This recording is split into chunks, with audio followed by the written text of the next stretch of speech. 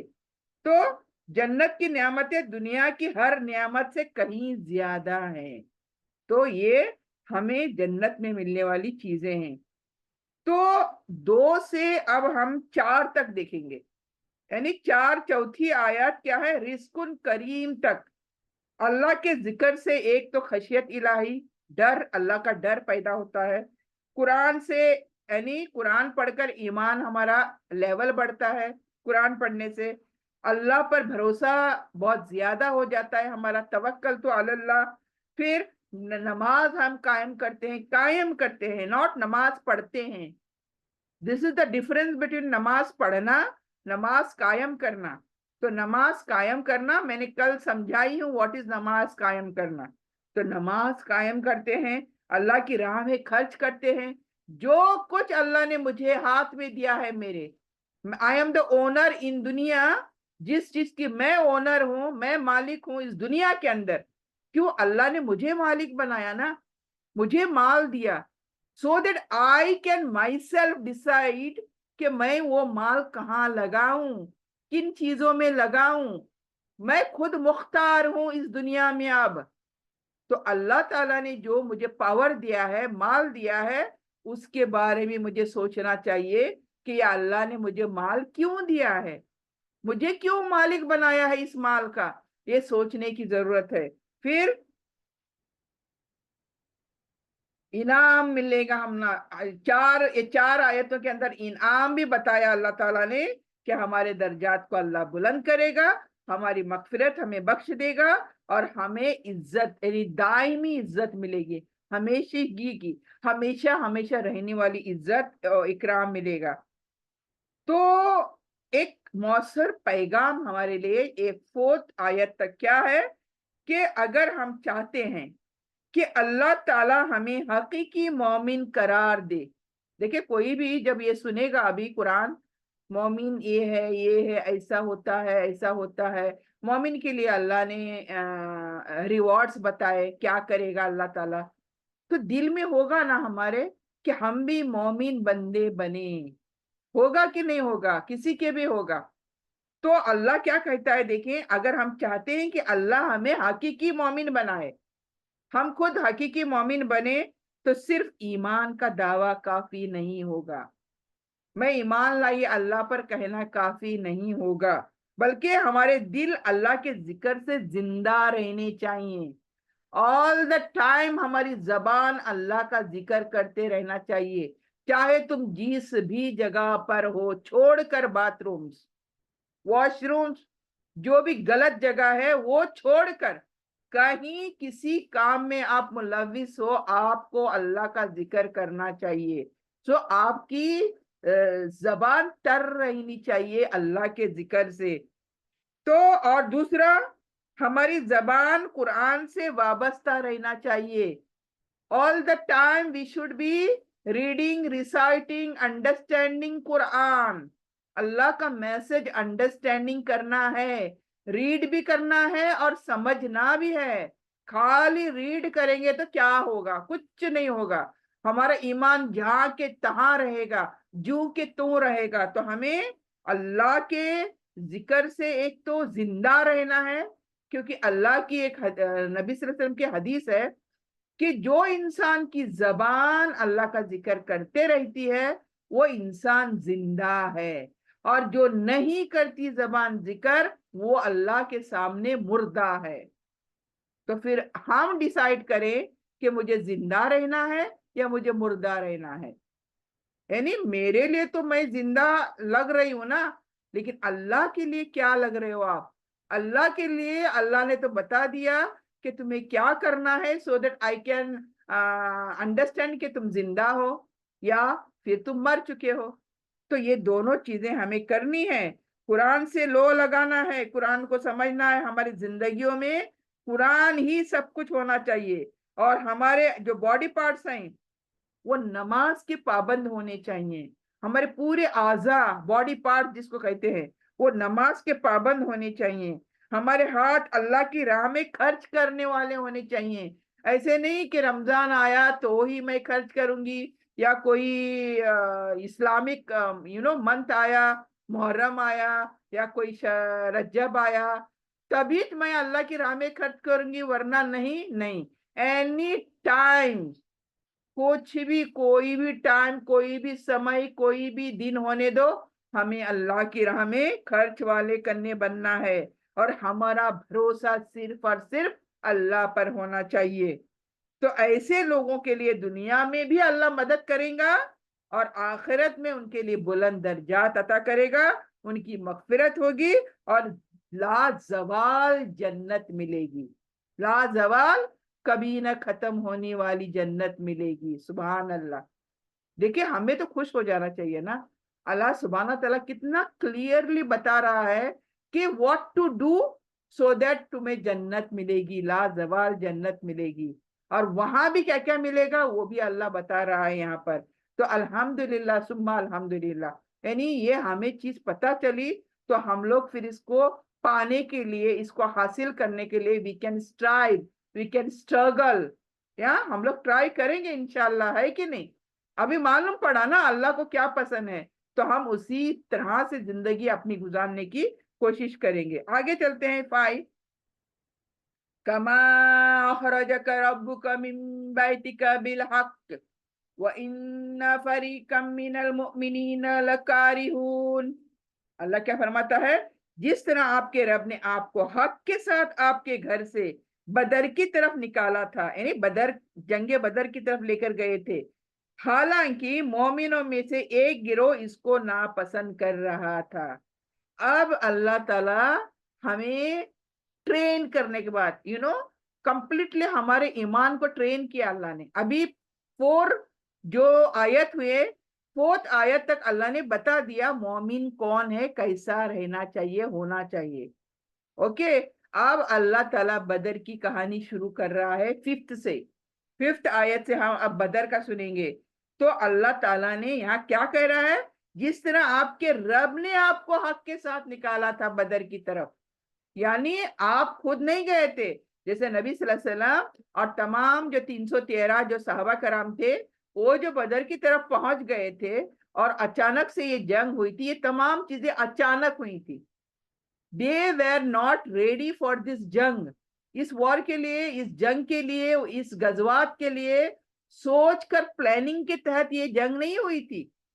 جو ہسٹری پڑھتے ہیں, نبی صلی اللہ علیہ وسلم کی سیرت پڑھتے ہیں, ان کو وہاں پر ڈیٹیل کہانی ملے گی کیسے جنگ بدر ہوئی.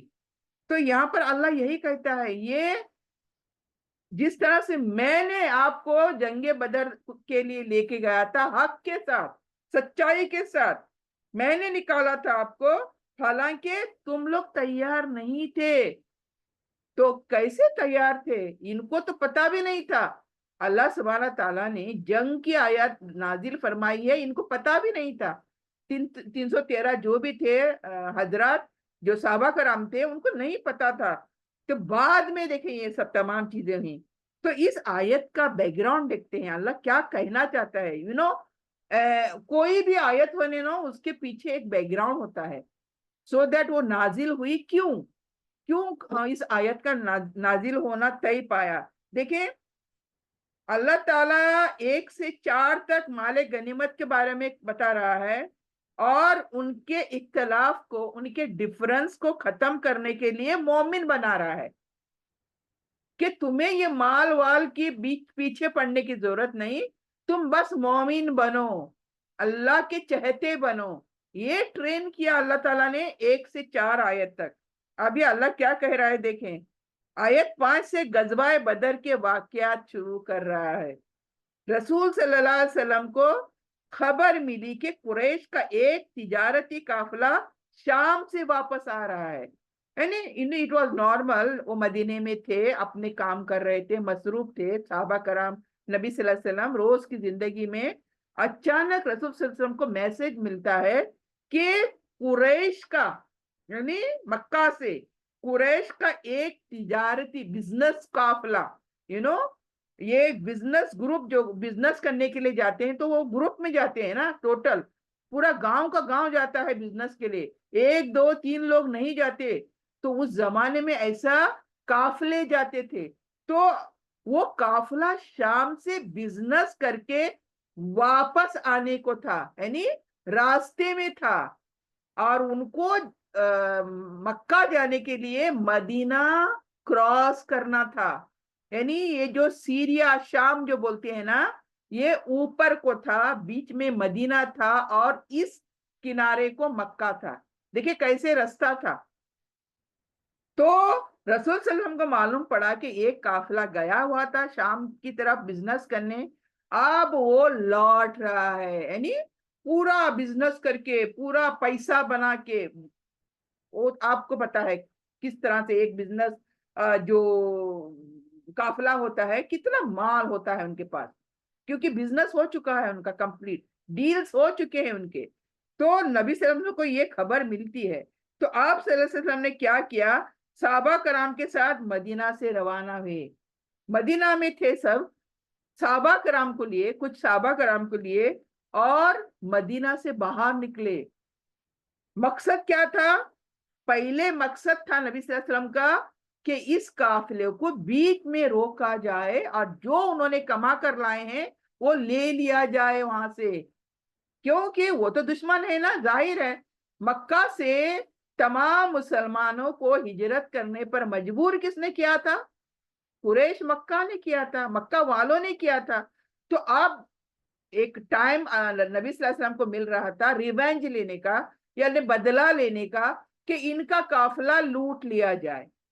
تو نبی صلی اللہ علیہ وسلم باہر نکلے مدینہ میں, مقصد تھا کہ ان کا قافلہ لوٹ لیا جائے. تو آپ صلی اللہ علیہ وسلم نے اس کے بعد ان کو معلوم ہوا کہ قریش نے قافلے کی حفاظت کے لیے بڑا لشکر روانہ کر دیا ہے. اب مسلمانوں کے سامنے 2 راستے ہوئے. جب نبی صلی اللہ علیہ وسلم باہر نکلے تو معلوم ہوا کہ وہ قریش مکہ کے قافلے کو حفاظتی طور پر لانے کے لیے مکہ تک اور ایک قافلہ نکلا ہے, اور ایک گروپ مکہ سے نکلا ہے ان کو حفاظت کرنے کے لیے. کن کی؟ یہ جو ٹروپ گیا ہے, یہ جو قافلہ گیا ہوا ہے, لوٹ رہا ہے, ان کو بچا کر لانے کے لیے مسلمانوں سے. تو مکہ سے ایک بہت بڑی تعداد میں قافلہ نکلا.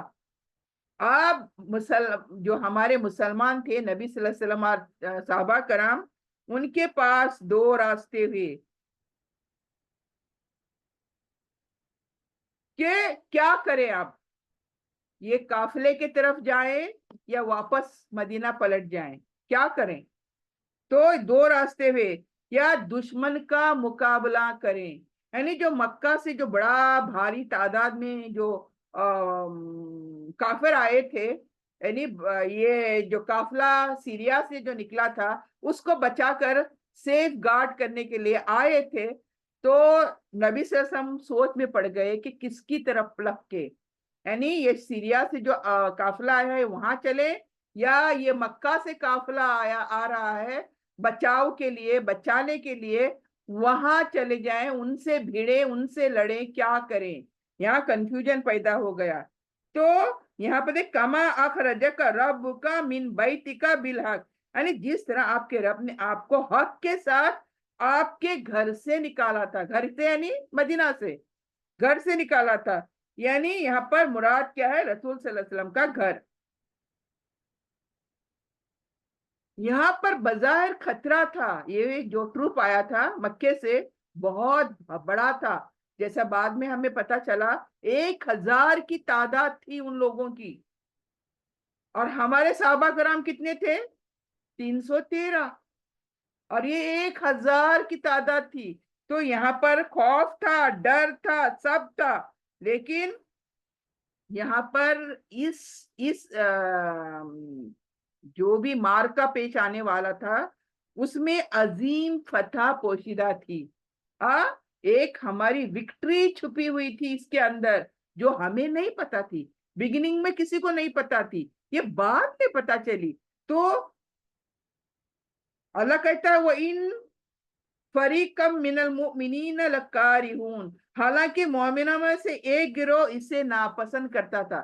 یعنی جو مومن لوگ تھے 313 لوگ جو تھے نبی صلی اللہ علیہ وسلم کے ساتھ, کچھ لوگوں کو پسند نہیں آیا. ارے ہم کیسے جنگ کے لیے جا سکتے ہیں؟ وہ نکلے تھے ابو سفیان جو تھے ان کے, وہ امام تھے اس لشکر کے, تو لشکر تو نہیں کہہ سکتے ہم, قافلے کے, جو سیریا سے آ رہا تھا بزنس کر کے. اس کا جو مین لیڈر تھا ابو سفیان تھا. تو نبی صلی اللہ علیہ وسلم ان کو روکنے چلے تھے نا, تو صحابہ کرام بھی ایسے ہی چلے گئے, کوئی تیاری نہیں کچھ نہیں, بس چلو چلو چلتے ہیں اور ان کو لوٹ کر آ جاتے ہیں. لیکن بیچ میں جا کر پورا پلاننگ چینج ہوا اللہ کی وجہ سے, اللہ سبحانہ تعالیٰ کی وحی نازل ہونے کی وجہ سے. یعنی یہاں پر دیکھیں کچھ جو تھے ان کو پسند نہیں تھا, ارے ہم جنگ کیسے کر سکتے ہیں, ہماری تو کوئی تیاری نہیں, سچ میں تیاری نہیں تھی ان کی, وہ بس ایسے ہی اٹھ کر چل دیے تھے. تو ان کے خیال تھا کہ صرف تجارتی قافلوں کو ہی لوٹنا ہے یا ان کا سامنا کرنا ہے. تو اچانک 1000, وہ بھی اسلحہ, یعنی ان کے پاس پورا تیاری تھی, وہ ان کے ساتھ سامنا کیسے کریں, جبکہ مسلمان صرف 313 تھے. اس لیے ان پر ایک فطری خوف, فطری یہ ہوتا ہے نا, میرے پر مجھے بھی اچانک کسی نے کہا چلو آپ جنگ کے لیے, تو ہم بھی ڈر جائیں گے, یہ بھی انسان تھے بھائی, تو وہ بھی ڈر گئے, فطری خوف لاحق آیا ان پر. لیکن جب اللہ اور اس کے رسول کا فیصلہ واضح ہو گیا, یعنی رسول صلی اللہ علیہ وسلم نے سمجھایا کہ وہاں جائیں گے تو کیا حاصل ہوگا, اور یہاں جو مکہ سے جو قافلہ آ رہا ہے جو سیکیورٹی دینے کے لیے ابو سفیان کے لشکر قافلے کو, تو وہ وہاں جانے سے ہمیں کیا حاصل ہوگا, یہ دونوں چیزیں ایکسپلین کیے گئے تمام صحابہ کرام کو. تو انہوں نے کیا کیا, اطاعت کری, فرما برداری کری. اب وہ ریڈی ہو گئے, تمام صحابہ کرام ریڈی ہوئے, اور اللہ نے انہیں تاریخی ہسٹوریکلی بولتے نا, وہ فتح حاصل ہوئی, ان کو تاریخی فتح حاصل ہوئی اس وجہ سے. تو اس آیت سے ہمیں کیا پتہ چلتا ہے کہ اللہ کے فیصلوں میں ہمیشہ حکمت ہوتی ہے. اب اللہ اگر کوئی چیز بولتا ہے کہ یہ کرو اور یہ نہ کرو, تو اس کے اندر حکمت ہوتی ہے اللہ کی. وی ڈونٹ نو اللہ کیوں کرنے کو کہہ رہا ہے, وی ڈونٹ نو, اور کیوں روکتا ہے ہمیں, یہ بھی ہمیں نہیں پتا ہوتا. لیکن جس وقت پتا چلتا ہے تو پھر ہم کہتے ہیں سبحان اللہ. یعنی وہ جو اللہ کی حکمت ہوتی ہے بعد میں پتا چلتی ہے, پہلے نہیں. تو we have to always respect and follow what orders Allah gives us. تو یہاں پر اللہ کے فیصلوں میں ہمیشہ حکمت ہوتی ہے, چاہے ہمیں مشکل پیش آتی ہے, ان فیصلوں کو ہمیں فالو کرنے کے لیے, ان کی ماننے کے لیے, اور یا ان کے پر عمل کرنے کے لیے ہمیں تکلیف ہوتی ہے. بگننگ میں ہمیں تھوڑی تکلیف ضرور ہوتی ہے, لیکن ان دا اینڈ ریزلٹ اچھا ہوتا ہے. کیوں؟ اللہ کی حکمت ہوتی ہے اس کے اندر. تو مومن کو اللہ رسول کے فیصلوں پر اعتماد کرنا چاہیے, توکل کرنا چاہیے, اور فطری خوف ایمان کے خلاف نہیں ہے. اگر آپ کو اچانک سے کسی چیز کو کرنے کو بولو اور آپ ڈر جاؤ, تو اس ڈر کو, جیسے صحابہ کرام کو جب اچانک بولا گیا کہ ابو سفیان کی طرف نہیں چلنا, بلکہ قریش مکہ جو آ رہے ہیں 1000 کی تعداد میں اور پورے سامان کے ساتھ لیس ہو کر ان کی طرف چلنا ہے, ان سے جنگ کرنا ہے, ان سے بھیڑنا ہے, تو ظاہر ہے صحابہ کرام ڈر گئے. تو یہ ڈرنا فطری ہے, یہ ہمارے انسان کی کمزوری ہے. فوراً ایک چیز ریاکشن ہوتا ہے ہمارے پورے باڈی کے اندر, ڈر کے مارے, خوف کے مارے. تو یہ فطری ہے, یہ ہمارے دین کے خلاف نہیں ہے یہ چیز. لیکن خوف کی وجہ سے اللہ کے حکم سے پیچھے ہٹنا درست نہیں ہے. یعنی ڈر کی وجہ سے اللہ کے فیصلوں کے پیچھے نہیں جانا چاہیے, یعنی پیچھے نہیں چھوڑنا چاہیے. تو بڑی کامیابی اکثر بڑی آزمائشوں کے بعد ملتی ہیں. یعنی کوئی بھی ہمیں کامیابی چاہیے نا، اس کے پہلے ہمیں ایک آزمائش سے ضرور گزرنا ہے. اگر وہ آزمائش ہم پوری کرتے ہیں تو ہی ہمیں کامیابی حاصل ہوتی ہے، ورنہ نہیں ہوتی. تو یہ چیز بھی ہمیں یہاں پر سمجھنے کو مل رہی ہے. تو اس آیت کا، 5 آیت کا مرکزی پیغام کیا ہے ہمارے لیے؟ کہ یہ آیت ہمیں سکھاتی ہے انسان کی نظر جو ہے محدود ہوتی ہے. ہم لوگ کی جو آئی سائٹ ہے کتنی دور تک دیکھتے ہیں ہم، ہمارا دماغ ہے کتنا سوچ سکتا ہے. تو there is a limit to everything, right?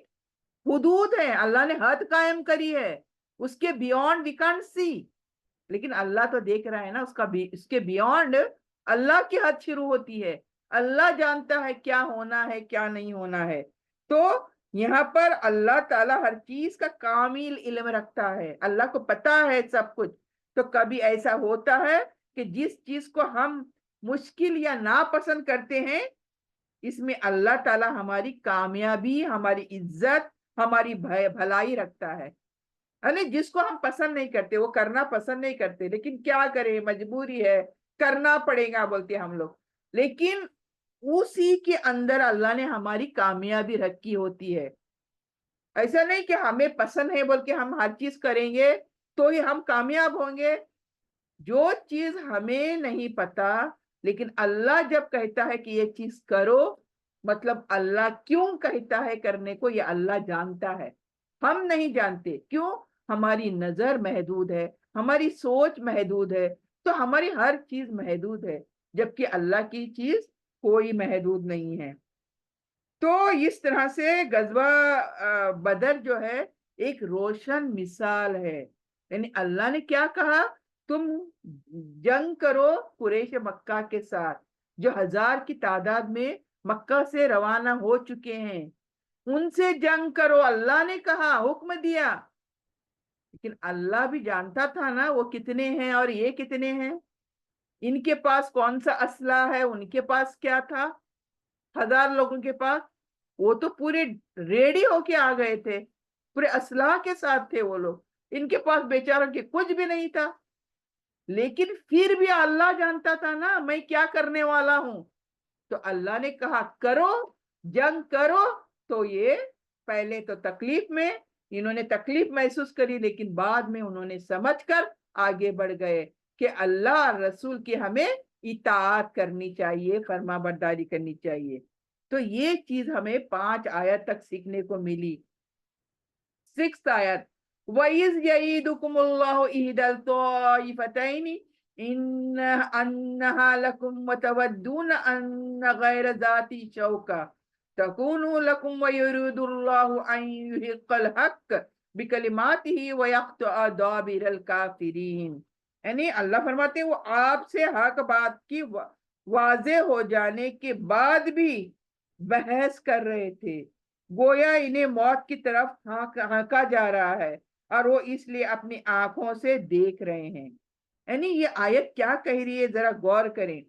جب رسول صلی اللہ علیہ وسلم مدینہ سے روانہ ہوئے تو مقصد تھا قریش کے تجارتی قافلے کا سامنا کرنا، رائٹ؟ اتنا ہی مقصد تھا کہ یہ جو قافلہ کتنا بڑا ہوگا، ہارڈلی اس میں چلو 100 لوگ ہوں گے، میں بھی کم ہوں گے، میں بولتی ہوں 100 لوگ ہوں گے. تو جا کر ان کو روکنا، ان کا سامان لوٹنا کوئی بڑی مشکل نہیں تھی نا. اس مقصد سے گھروں سے نکلے تھے یہ 313 اور نبی صلی اللہ علیہ وسلم اس مقصد سے نکلے تھے. لیکن راستے میں جانے کے بعد پوری پلاننگ چینج ہو گئی، رائٹ؟ پوری پلاننگ کتنی چینج ہو گئی وہ بھی دیکھیں آپ. تو یہ راستے میں معلوم ہوا کہ قافلہ بچ نکلا ہے.